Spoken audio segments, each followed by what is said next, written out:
Bienvenue dans ce programme spécial. J'ai un invité spécial pour vous, le prophète Jean Toto, avec qui nous allons partager un moment fantastique.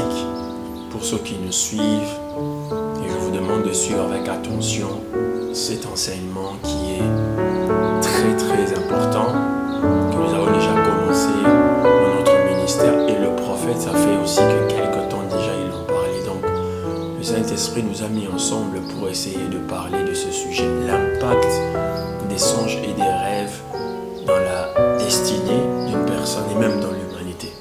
Prophète, la première question que j'aimerais te poser, une question, mais c'est une conversation qu'on a pour éclairer le peuple de Dieu. Dans le livre de Joël, la promesse est faite à l'Église et Dieu dit, dans les derniers jours, je répandrai de mon esprit, les jeunes gens auront des visions et les vieillards auront des songes. Mais comment est-ce que cela est-il possible que dans l'Église aujourd'hui, nous ne prenons, pas nous, mais on ne prend pas beaucoup le temps à enseigner sur l'importance de ces choses? Bon, je pense que c'est aussi par rapport aux priorités des églises. Mais je pense que le message sur le songe doit rester un message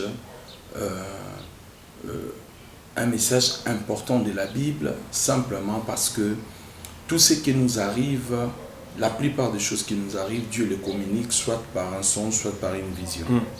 Parce que dans Amos 3, verset 7, je crois, la Bible dit Dieu ne fait rien sans pour autant révéler. Un songe est une révélation. Un songe est une communication, l'un des moyens de communication divine. Le songe est un langage des dieux ou langage divin. Le songe, c'est la voix de l'époux à l'épouse. Donc, quand Dieu veut nous parler, Dieu peut parler à ses enfants à travers le songe et à travers la vision. Or, si nous sommes très attentifs à nos rêves ou à nos songes, 80% de notre vie peut être déjà réalisée sans pour autant commettre des erreurs, et le 20% restera pour le problème de choix, des décisions personnelles. Mais 80% de la vie, Dieu peut nous le communiquer à travers le songe et nous ne faisons pas attention. Voilà pourquoi ce message est très important, ça doit être enseigné. Et ceux qui ne l'enseignent pas, soit ne connaissent pas trop bien le texte pour prêcher, soit ce sont des pasteurs qui sont un peu prioritaires pour autre chose que ces messages. Mais ça reste un message important de la Bible. Et les gens quand on connaît, il y en a qui sont un peu détracteurs de certains messages. Ils vous diront, nous avons le Saint-Esprit. On n'a pas besoin de songes, on n'a pas besoin de vision. Le Saint-Esprit, parce que c'est une personne, il vit en nous, il nous parle. Est-ce que cette affirmation-là exclut le fait que Dieu nous parle par des songes, le fait que nous ayons le Saint-Esprit? Non, pas du tout, pasteur Serge. Le problème, c'est que le Saint-Esprit, c'est lui le communicateur. Mais il utilise de moyens, de courants, de voix pour communiquer avec l'humanité. Parce que vous allez voir que Dieu ne parle pas seulement à ses enfants, Dieu parle aussi aux païens. Donc on va le voir dans la Bible, il a parlé à Pharaon, qui n'était pas un chrétien, qui n'était pas né de nouveau, mais Dieu l'a parlé pour le prévenir de 7 ans de famine qui devait arriver, 7 ans d'abondance d'abord, et puis 7 ans de famine. Dieu a parlé à Abimelech, Dieu a parlé encore à l'ancien Pharaon pour ne pas toucher la femme d'Abraham. Dieu a parlé à plusieurs personnes qui n'étaient pas des chrétiens ou des nés de nouveau, mais Dieu les a parlé. Alors, le Saint-Esprit, c'est lui le communicateur, mais il utilise des voies et moyens. L'un des moyens les plus importants, l'un des moyens puissants de la communication que Dieu parle, Dieu utilise, que Dieu a établi dès le commencement, quand il a commencé à parler aux hommes, c'est le songe. C'est pour cela, les textes disent, les Saintes Écritures disent, quand il y aura des prophètes parmi vous, Dieu dit que je leur parlerai par des songes et par des visions.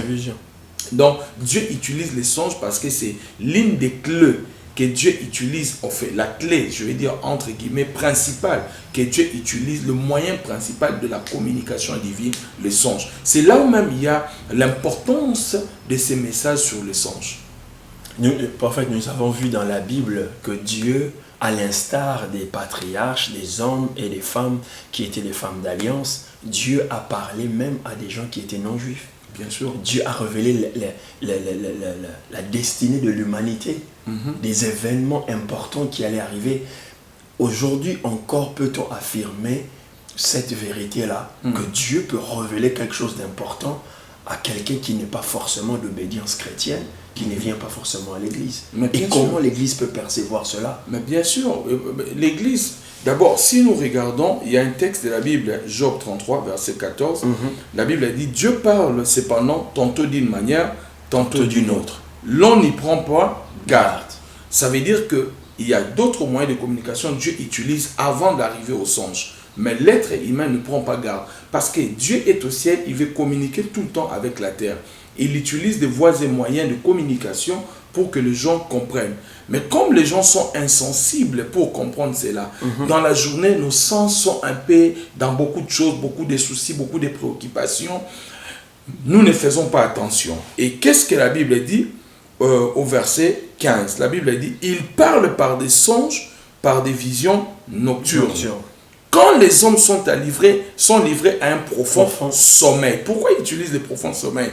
Quand ils sont endormis dans leur couche, parce que c'est le seul moment où l'homme n'est plus distrait.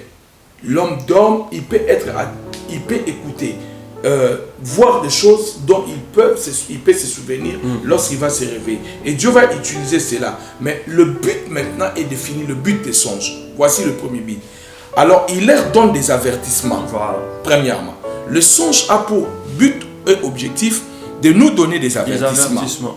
Dieu peut donner les avertissements aux païens, il peut donner les avertissements aux enfants de Dieu. Et il dit, il met les sceaux à ses instructions. Deuxièmement, Dieu nous donne les instructions. Troisièmement, il dit, afin de détourner l'homme du mal et de le préserver de l'orgueil. Donc, il y a plusieurs choses ici pour lesquelles Dieu nous donne les songes, afin de garantir son âme de la force et sa vie de coups de glaive. Donc, le songe a pour objectif au moins 7 à 8 choses importantes de la vie. Ça peut sauver. Mais la Bible, c'est Dieu qui le dit. Exactement. Pourquoi il nous donne des instructions pour sauver notre âme, toutes ces choses-là. Donc, si quelqu'un commence à faire très attention aux songes, pasteur, il peut vivre sur la terre sans difficulté. Amen. Sans problème. Parce que, imaginez un peu si Pharaon avait refusé d'écouter Joseph. Or, Dieu lui avait donné une instruction. Mais l'instruction de Dieu, c'est pour cela, il faut que les gens comprennent l'académie qui va s'ouvrir très bientôt, où on parlera que des songes, l'interprétation, toutes ces choses-là. On ne peut pas négliger un songe. En ce qui concerne la vision et les songes, la Bible dit dans Habakkuk, écris la vision, écris les songes, grave-les sur le mur. Dieu ne te demande pas de comprendre, d'écrire d'abord. Dès qu'on a un songe, la première des choses à faire, c'est d'écrire, pas à comprendre. Prophète, je sais que tu es un homme très versé dans les Écritures. Tu as déjà donné aux gens beaucoup d'intérêt sur le sujet. J'aimerais qu'on reste là pour qu'on soit pratique sur quelqu'un qui nous suit. Lorsque vous avez parlé de sommeil, donc lorsque moi vous me parlez comme ça, je peux dire, donc je peux organiser mon sommeil de telle façon que Dieu puisse me parler. Tout à fait. Parce que plus mon sommeil est doux, il est paisible, plus Dieu peut me parler par ces voies-là. Oui. Comment vous dormez détermine les songes que vous aurez. Exactement. La manière dont vous dormez, c'est pour cela il est important. Dans l'académie, nous les enseignerons comment se préparer pour avoir le songe. Exactement. Il faudra déjà dormir dans la paix, dormir dans la prière. Parce que si on ne dort pas dans la paix, ça perturbe votre esprit. Oui. Il est important d'aller dormir dans la paix. C'est pour cela Dieu interdit que notre colère puisse aller à la couche.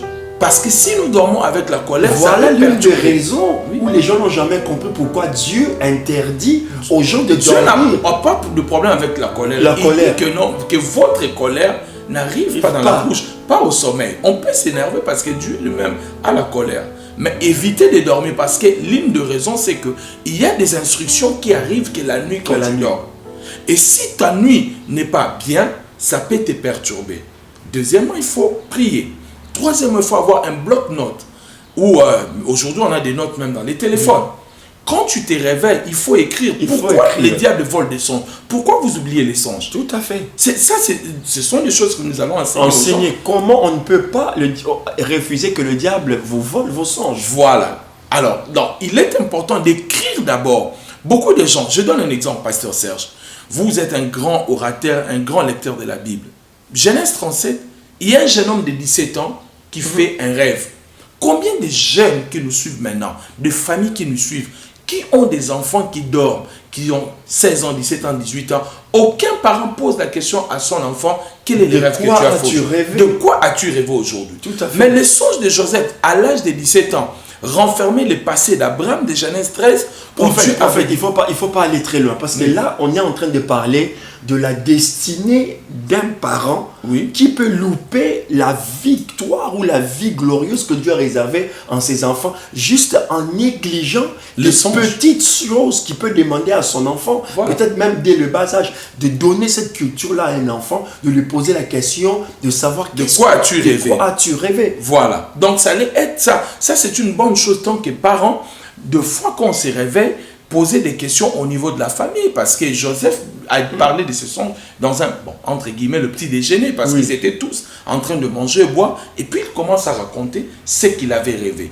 Mais le père de Joseph a compris, parce qu'il a dit, veux-tu dire que moi, ta mère et tes frères viendront se prosterner? Donc il avait compris le sens de ses rêves, parce que lui-même, quand il a quitté la maison de son père, en fuyant son frère, Dieu a commencé avec lui par le songe. Pendant qu'il dormait, il a eu un songe, il a vu les anges monter et descendre. Et toute sa vie a été prédéterminée, caractérisée par ce songe-là. Donc il ne faut pas... Ça lui a même donné la force de résister, de poursuivre dans les difficultés. Il savait que Dieu lui avait dit, je serai avec toi. Tu partiras, tu rentreras. Tout cela, il a reçu cela par le songe. Maintenant, quand Joseph rêve, pasteur, il dit il a vu des gerbes. Et puis il a vu des étoiles. Ça veut dire quoi? Un songe peut être banal pour toi, mais ce n'est pas banal pour Dieu. Parce que pour Joseph, il pouvait ne pas dire à son père, il pouvait dire c'est un cauchemar, je rêve des gerbes qui montent, qui se courbent devant moi, l'étoile, et puis, mais même vous et moi aujourd'hui... Arrêtons-nous un peu là. Joseph a ce rêve-là, mais on voit à ce niveau-là que Dieu parle par... C'est du symbolisme. Il utilise des... Mais on ne va pas finir au pasteur Serge. Parce qu'on a plusieurs sortes de rêves. Voilà, c'est juste pour donner à ceux qui nous suivent, de leur montrer l'intensité de ce programme, l'intérêt que les gens ont. On a des songes à caractère personnel. On a des songes à caractère national. On a aussi des songes à caractère international. Donc, des fois, il y a des gens qui rêvent des choses. Mais c'est pour vous-même. Il y a des choses que vous pouvez rêver. Il y a même des songes dont nous parlerons, des songes complémentaires. Tout à fait. Vous-même, vous rêvez de quelque chose. Et une autre personne rêve de la suite de votre songe. Et vous n'allez comprendre ça que le jour lorsque vous allez vous rencontrer. Par exemple, vous rêvez, vous êtes à l'aéroport et vous voulez voyager. Et quand vous arrivez à l'aéroport, quelqu'un dérange à la maison, vous vous réveillez. Et quelqu'un vient vous voir pour dire, aujourd'hui, d'ailleurs, quand je dormais, j'ai vu comme si on était derrière la tour Eiffel. Donc, il ne voit pas tout dans les songes. Il voit seulement que vous étiez derrière la tour Eiffel. Comme tu sais que la tour Eiffel se trouve en France et que toi, tu as rêvé que tu étais à l'aéroport à Kinshasa et tu voulais prendre l'avion, le songe s'est arrêté. La personne vient avec la tour Eiffel qui représente la France. C'est comme ça que tu interprètes « Dieu veut que je parte en France ». Donc, il faudrait qu'on arrive à expliquer. Donc, au niveau de l'interprétation, soit Dieu vous donne le don d'interprétation, mais si vous n'avez pas le don d'interprétation, vous devez voir, il faut consulter. Soit un prophète, soit un voyant, soit quelqu'un qui a ce don-là. C'est dans la Bible, on a vu, Joseph a été consulté. Tout à fait. D'abord, le chanson qui va interpréter, il interprète les songes et les chansons du panetier, et puis les chansons et les chansons vont témoigner chez Pharaon. On a vu Daniel qui avait la capacité aussi d'interpréter les songes et d'en souvenir même quand les gens oubliaient. Ça, c'est la dimension que nous demandons. Et l'une des choses qui soit important encore de préciser dans l'interprétation, c'est très important que vous le notiez, c'est lui qui interprète un songe. Ça veut dire il déchiffre, il décode un problème que vous aviez que vous ne pouvez pas voir la solution, cette personne-là a droit Bien à sûr. un pourcentage Tout à fait. dans la résolution ou le résultat qui va sortir. Si c'est un résultat financier, vous devez mettre à côté. Ou soit, si vous savez que vous êtes très éloigné de cette personne, vous pouvez déjà honorer son ministère. Exactement. Ou son don par une offrande. Exactement. Parce que là où les gens ont interprété les songes, ils ont toujours bénéficié. Tout à fait. En partant de Joseph, quand il interprète les songes et les chansons, il dit, quand tu sortiras, souviens-toi de moi. Souviens-toi de moi. Donc je n'interprète pas parce que je fais partie maintenant de ces... C'est un deal que Dieu vous c'est un donne en deal, fait. bien C'est sûr. un deal spirituel que Dieu Voilà, vous donne. parce que Dieu m'a donné un don pour lequel je pourrais vivre. Et quand tu viens, j'interprète, il dit, souviens-toi de moi. Et quand il va chez Pharaon, il interprète. Pareil. Pharaon dit, Pharaon lui dit qu'on mette, c'est lui qui trouverons-nous un nom? Non, c'est lui. Il a interprété. Même Nebuchadnezzar, il Daniel, dit pareil. Daniel. Donc ça veut dire que quand on interprète, on a droit à quelque chose. Donc ne laissez jamais quelqu'un qui interprète votre songe sans pour autant lui donner quelque chose. Peut-être si vous n'en avez pas maintenant, quand ça va se réaliser, Exactement. pensez à cette personne-là parce qu'il a... Parce que si vous ne le faites pas, Dieu va vous poursuivre après. Pasteur Dieu est Serge, juste. le songe c'est une chose. Interpréter les songes, ça n'est une autre. Une autre, exactement. Parce que lorsqu'on interprète les songes pas bien, ça peut vous égarer. Exactement. Oui. Par exemple, vous rêvez que vous avez acheté une montre et on vous a donné un micro sans fil. Je peux vous dire, vous venez aussi, je vous dis, écoutez, vous allez acheter une montre Rolex dans 2 ans ou dans 3 ans. Parce que je vis, dans 2 ans, on vous montrait, dans 2 ans, tu vas acheter une montre ou on vous dit, vous aurez une montre. Mais des fois, ce n'est pas la montre. Des fois, Dieu va te dire seulement, la montre que tu vois, il est temps. Exactement. Que tu commences maintenant à prendre les micros sans fil pour que tu ne sois plus limité. Un micro avec fil, ça te limite dans un endroit. Mais un micro sans fil, c'est-à-dire que tu peux te déplacer. Dieu veut simplement te dire, il est temps que tu peux te déplacer. Ta voix peut être portée maintenant dans le monde. Voilà que moi, je te conduis dans la bonne direction. Tu ne peux pas me laisser comme ça. La Bible dit, les fils d'Isaac avaient l'intelligence de comprendre et de donner l'interprétation des visions pour dire à l'Israël ce qu'il devait faire. C'était une tribu à part. Une tribu à part. Dieu qui avait la capacité d'interpréter les songes, les visions. Donc, vous pouvez avoir votre vision, mais cette tribu, elle avait la capacité de vous dire ce qu'il fallait faire. Donc, celui qui interprète les songes, c'est celui qui te montre la voie. Comment les choses vont se faire et ce que tu dois faire. En fait, en termes encore plus pratiques, vous avez des énigmes dans votre vie. Voilà. Vous avez des équations que vous n'arrivez pas à résoudre. Voilà. Et Dieu une personne qui est habilitée, qui a les capacités, qui vous dit faites ça, et vous voyez le résultat. Tout à fait. C'est exactement ça. Parce que dans la Bible, on a vu un homme, dans Acte 10, qui a fait un rêve. Pendant que Pierre, il fait le rêve. Pardon, il voit que Dieu est en train de lui montrer des animaux, tue des animaux impurs et puis mange. Et puis quand il se réveille, il ne comprend rien. C'est le grand apôtre. Il ne comprend rien de cette vision, de ces rêves, de cet extase. Il ne comprenait rien du tout. Jusqu'à ce que les gens sont arrivés de chez Corneille pour lui dire, il y a un homme dont l'ange lui a dit, c'est un païen. La Bible dit, c'est en ce moment-là qu'il a dit, j'ai compris le rêve ou le songe ou la vision que Dieu m'avait donné. En d'autres mots, s'il n'avait pas compris, pour lui, ça allait être un rêve banal. Exactement. J'ai tué des animaux et puis je me suis réveillé. Donc, aussi encore du symbolisme. Aussi longtemps que quelqu'un n'interprète pas votre rêve, ça reste une énigme, voilà, ça reste quelque chose de banal que vous ne comprenez pas, et puis vous allez jeter dans la poubelle. Vous jeterez dans la poubelle. Or, vous avez jeté votre destinée. Jeter un songe que Dieu vous a donné, c'est jeter votre destinée. Ce sont des choses comme ça que nous allons partager avec vous. Nous aurons dans ces séminaires, dans ces conférences, dans les mois qui viennent, nous nous préparons pour... D'ailleurs, le numéro de contact est déjà là. Vous pouvez contacter le pasteur Serge si vous avez déjà des songes, de visions. Vous voulez approfondir, vous voulez déjà être enregistré pour la prochaine séance. Appelez déjà ces numéros ou envoyez un message, comme ça on va vous contacter. Donc nous avons tellement de choses à dire que nous ne pourrons pas finir aujourd'hui. Mais tout à l'heure le prophète a parlé de quelque chose de très important, j'aimerais lui poser la question. Il a dit qu'on peut jeter le songe, où le songe et les visions sont un domaine de prédilection là où Dieu parle. Donc, et nous savons, partout où Dieu trouve son intérêt, le diable cherche toujours à venir mettre soit le discrédit, soit le trouble. Donc, le diable aussi vient chercher à soit nous voler ce que Dieu nous donne, soit le perturber, soit aussi donner ses versions à lui. Oui, le diable est spécialiste, c'est pour cela la plupart des gens qui nous suivent oublient les rêves. C'est pour cela qu'il est important d'avoir un bloc-notes ou un note aujourd'hui avec les téléphones. Notez toujours. Parce qu'en ce qui concerne la vision, Dieu a dit pas de retenir, d'écrire. D'écrire. Il faut écrire. Parce que quand tu écris, ça te permet de te souvenir. Alors Satan, le diable, cherchera à te voler quand tu te réveilles le matin pour que tu oublies. Dans la Bible, il y a des gens dont les songes ont été volés. Tout à fait. Vous prenez le roi Nabuchodonosor, le songe a été volé. Alors c'était toute une destinée de royaume, des choses qu'il devait faire.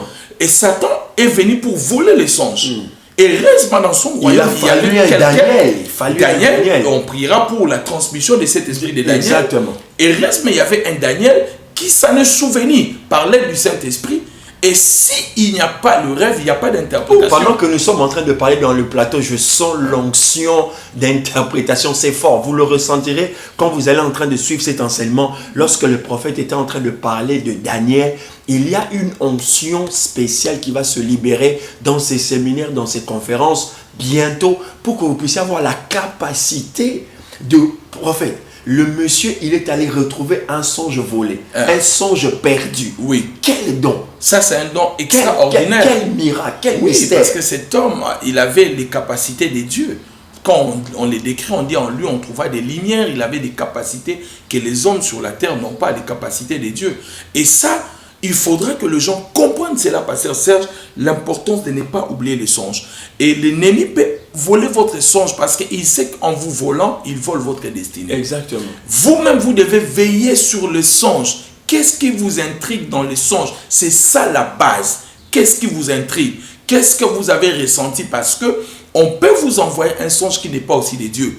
Satan peut vous, parce que c'est un copieur, il peut copier. Mais le problème, c'est que qu'est-ce que vous ressentez dans le songe?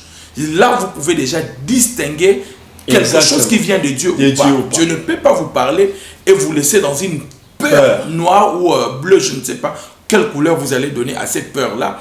Mais quand Dieu parle, il y a une tranquillité. Il y a une cohérence des choses que vous allez comprendre. Donc, il est très important de comprendre les symbolismes dans le songe. Toutes ces choses-là, nous en parlerons. Le couleur, le personne que vous avez vu. Quelles sont ces personnes-là? Qu'est-ce qu'elles représentent pour vous? Vous comprenez? Quand vous voyez quelqu'un qui vous conduit sur un chemin, mais c'est quelqu'un qui vous déteste dans la vie réelle, vous ne devez pas suivre ces chemins-là. Donc, toutes ces choses-là, il faut bien les comprendre. C'est très important, toutes ces choses-là. Vous pouvez, par exemple, rêver. Vous êtes devant une porte. Vous voulez ouvrir la porte ne s'ouvre pas. Vous êtes à l'extérieur. Vous pouvez aussi rêver que vous êtes à l'intérieur. Vous voulez ouvrir la porte, mais elle ne s'ouvre pas. Les deux rêves semblent être la même chose, mais ce n'est pas la même chose. Voilà. Donc, je ne sais pas si les téléspectateurs sont en train de nous comprendre. Ils vont faire un effort de nous comprendre. Parce que quand vous êtes à l'intérieur, vous n'arrivez pas à ouvrir, c'est que vous êtes bloqué. C'est-à-dire vous êtes dans une situation où on vous a bloqué. Quand vous êtes de l'extérieur, vous voulez entrer, c'est une percée qui est en train d'arriver dans votre vie, mais vous n'arrivez pas. C'est une nouvelle saison qui va entrer parce que là, vous entrez. Donc, la sortie, ça veut dire que vous étiez bloqué, vous êtes en train de sortir. Donc, toutes ces choses-là, il faut comprendre les petits détails. Dans les songes, ça explique tout. Et dans la Bible, nous vous enseignerons parce qu'il y a des animaux, il y a des couleurs, tout à fait. Il y a des chiffres. Toutes ces choses dans les songes et dans les visions ont une part très importante. Vous rêvez souvent, vous êtes à côté des autorités. Vous rêvez souvent, vous faites des voyages. Vous rêvez souvent, vous êtes en compagnie, vous êtes en train de parler. Donc, il y a beaucoup de choses que nous pouvons vous expliquer. Le but, c'est que vous puissiez être capable soit de comprendre, d'interpréter, et dans une autre dimension, que vous devenez, ça c'est une autre dimension qui arriveront bientôt, que vous aussi vous devenez interprète des songes. Parce que c'est là où Dieu veut vous emmener, parce que peut-être dans votre maison, votre enfant a besoin, votre mari a besoin de cela. Donc c'est une grande académie, c'est des enseignements très importants. Vous êtes pasteur, vous êtes businessman, vous êtes femme au foyer, vous êtes entrepreneur, vous êtes jeune, vous êtes dans le ministère.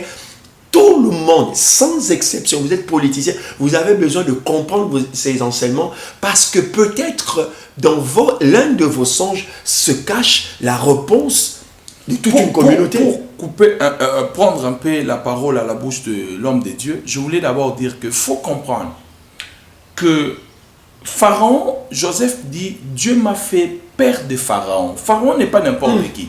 Pharaon, c'est quelqu'un qui est entouré de magiciens, de satrapes, de toutes ces personnes-là. Mais Joseph, il dit, Dieu m'a établi père de Pharaon. Lui qui est le maître des doubles des mers, il dit que je suis devenu son père. À cause de quoi? Juste parce qu'il a interprété les songes. Donc celui qui interprète les songes, ce n'est pas quelqu'un de banal. Ne le prenez pas, oh c'est quelqu'un on va l'appeler seulement comme ça. Non. Si il est devenu père de Pharaon, c'est parce que Pharaon a appelé tous ces magiciens, tous ces sorciers. D'autres ont essayé de dire, non, ta fille aura cet enfant. Pharaon a compris. Et puis quand on vous interprète les songes, si ce n'est pas ça, vous le saurez dans votre cœur. Ce n'est pas ça. Parce que quand quelqu'un touche l'interprétation, il y a une ouverture d'esprit. L'esprit s'ouvre. Il y a une lumière qui éclaire dans votre esprit. Exactement. Et Pharaon comprend. Les gens ont essayé avant, Pharaon a compris. Ce n'est pas vraiment ça. Mais quand on appelle le jeune homme, il arrive. Et puis il explique, Pharaon a compris. Non, c'est ça que je... Ce qu'il a dit, c'est exactement cela. Je donne l'exemple d'un cas réel. Une femme arrive du Nigeria suivre son mari en Angleterre. Elle rêve la nuit une femme qui vient lui demander sa robe de mariage. Elle va ouvrir la garde-robe et puis elle donne à cette femme blanche la robe de mariage. Les deux jours, elle va rêver, le deuxième jour, elle va rêver, la même femme est revenue pour demander sa bague, son alliance. La femme a enlevé la bague, elle a donné. Et puis le deuxième jour, elle est un peu intriguée. Elle dit à son mari, j'ai rêvé d'une femme blanche qui m'a demandé la robe. Aujourd'hui, elle m'a demandé la bague, je lui ai donné. Son mari, connaissant l'histoire, il a fait semblant comme s'il ne savait rien. Or, son mari sortait avec une femme blanche. La femme blanche, connaissant l'histoire que cette femme n'avait pas de problème de papier, avait des problèmes de papier, elle venait d'arriver, elle est partie dénoncer cette femme. Et on a refoulé cette femme. On a reçu pour vous cet homme merveilleux, fantastique, un orateur de renommée internationale, un homme qui fait un travail exceptionnel dans le monde. Et lui-même, il a expérimenté des choses extraordinaires, des miracles. Mais toutes ces choses ont été précédées par des songes, des visions, que des hommes qu'il respecte, qu'il honore, des proches, des enfants, sa femme, des personnes qu'il porte dans son cœur, lui ont dit et il a vu ces choses s'accomplir. Et aujourd'hui, je veux encore qu'il élucide ce point important, la transmission des esprits. Prophète, nous voyons le roi Salomon, il dort, Dieu lui apparaît, Dieu lui demande ce qu'il veut, le roi demande la sagesse et Dieu dans le songe, il lui dit en plus de la sagesse, je te donnerai les richesses. Donc on voit bien que dans les songes, il peut y avoir transmission de l'esprit parce que la richesse de Salomon a commencé ce jour-là. Oui, pasteur. D'abord, avant de parler de Salomon, j'aimerais d'abord parler de nous qui sommes ici des exemples vivants et concrets. Avant que je rentre en Afrique, Dieu m'a montré deux songes. Le premier songe, je dormais, je devais quitter la maison, être à la gare du Midi à 6 heures pour prendre le train, enregistrer, prendre le train. Il était 5 heures, je dormais encore. Quand je me suis réveillé, j'ai dit à ma famille, à ma petite famille, nous devons nous apprêter pour partir. Quelques temps après, je fais le même songe, mais cette fois-ci, il était 5h30. Et quand je me suis réveillé, il restait 30 minutes pour que je sois à la gare et prendre le train. Je me suis dit, certainement, je commence à aller... je risque d'être en retard par rapport à ce que Dieu est en train de vouloir faire avec moi. C'est comme ça que je pris mes claques, je commençais progressivement à rentrer à Kinshasa et devenir ce que je suis un peu aujourd'hui par la grâce de Dieu. Donc, Dieu m'a montré ma destinée, il m'a transmis des choses par ma destinée, de ma destinée par le songe. Pareil pour Salomon. Dieu donne à Salomon la sagesse Dieu lui donne l'argent par le songe. Toutes les destinées sont cachées à travers le songe. Que les gens ne rigolent pas avec le songe. Même lorsque nous parlons de vision sur les Christ, qu'est-ce qui a sauvé les Christ? C'était un songe. C'était un songe. Ni t'étais les songes, les Christ n'allaient pas se réfugier en Égypte. C'est par les songes qu'ils vont aussi retourner en Israël. Donc Dieu même la grossesse déjà. Le papa était déjà en train de dire c'est fini, c'est fini. Voilà, on a dit que les songes peuvent sauver un mariage. Sauver même un mariage. Un mariage, un couple. Tu penses que ta femme t'a trompé, mais Dieu peut te parler la nuit par un songe. C'était pas comme ça. Exactement. Donc Dieu peut t'instruire par le songe. Même les visions que le prophète voyait. Quand il disait, on a vu un homme qui était dans la souffrance, qu'on a mené à la boucherie. C'était des songes, des visions. Ce n'était pas des choses que Dieu leur disait, ils écrivaient. Non, c'était dans leur vision qu'ils voyaient des choses. Et ils écrivaient parce que Dieu avait déjà établi, à part Moïse, comment il parlerait à d'autres prophètes, à travers le songe et à travers les visions. Donc tout ce que nous voyons, ce sont les visions et les songes. C'est presque deux choses identiques parce que le songe, c'est dans le sommeil, le vision, on peut le voir clairement. Ça s'interchange et tout ça. Voilà, ça peut aussi être interchangé. C'est pas ça, mais ça c'est pas un souci. C'est pas vraiment un souci. Donc ici, il faut comprendre, vous pouvez recevoir les dons, les capacités, par le songe. J'ai lu un grand orateur, je crois c'est Dag, un grand homme de Dieu, qui a reçu le don par le songe. Il a dit par le songe, il a reçu. Et beaucoup des hommes de Dieu ont reçu des affectations spirituelles par des songes. Il a rêvé un homme de Dieu, un grand homme de Dieu, qui opérait dans le domaine que lui veut opérer, prier pour lui. Et depuis ce jour-là, son ministère a changé. Tout à fait. Donc il ne faut pas que vous négligez les songes que vous voyez.